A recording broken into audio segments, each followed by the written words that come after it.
It was quite exciting to begin with. There was sadness about all the lost trees, but there was definitely a feeling of we're all in it together in Hascombe immediately after the storm. Well, we woke up on Friday morning to find all the roads out of Hascombe completely barred to us by fallen trees. A whole lot of us came out with chainsaws or just our bare hands, and we managed to shift it in a few hours, but as you can see, still quite a mess.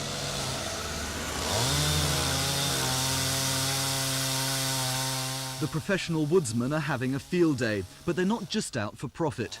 Are there still a number of dangerous trees around, do you think? Oh yes, several. There's several in this wood alone. As you can see, about 10 in here that will have to come down anyway. There's a danger that they might actually fall down? Yeah, any day, yes. And they're leaning across the road as well. Ivan's a chainsaw amateur who's been helping people, including me, tidy up. And he's got a warning too. Watch out for cheap chestnut. Well, it sparks and spits and, well, could cause if somebody were to leave a room with a sparking fire without a proper fire guard, it could cause a fire or something along those lines. Well, we've been mourning these two great big apple trees which came down in the early hours of Friday morning, but of course there is a sort of one-upmanship in disaster. One woman I was talking to said she'd lost 22 trees and one of them ended up in the swimming pool. I felt like saying we've lost 2 trees and we only had 4. We've been without electric power for 87 hours now, and the novelty's wearing thin. Freezer food's beginning to rot and can only be thrown away.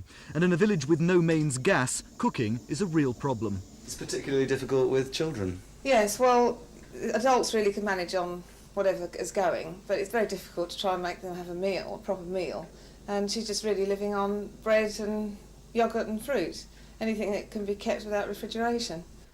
Ros McKenna, the vicar's wife, delivers a hot meal to one of Hascombe's elderly parishioners. It's the first hot meal 77-year-old Ivy's had since Thursday. Her home's all electric and there's no electricity. Well, I have cornflakes for breakfast and tea, and then for lunch I have bread and cheese or something like that. And what about heating? Because you've got electric storage heaters, haven't you? Yes. You can be getting a bit chilly. Well, it has, yes. I've been sat in a chair with blankets around my legs, you know, and that. And going to bed early, I suppose? Yeah, going to bed as soon as it gets dark. The local, its small generator reserved for the kitchen, has been a welcome oasis for many of us. They're making the best of things. Everybody's been up for food because nobody's got any electricity or gas, so we've, I think, supplied most people with their food. And people have been in good spirits, generally. And with the candlelight, it's given a really good atmosphere to the whole building. The latest from Seaboard is that power's unlikely to be restored before Thursday. Ironically, that message will be lost on Hascombe. No power means no TV.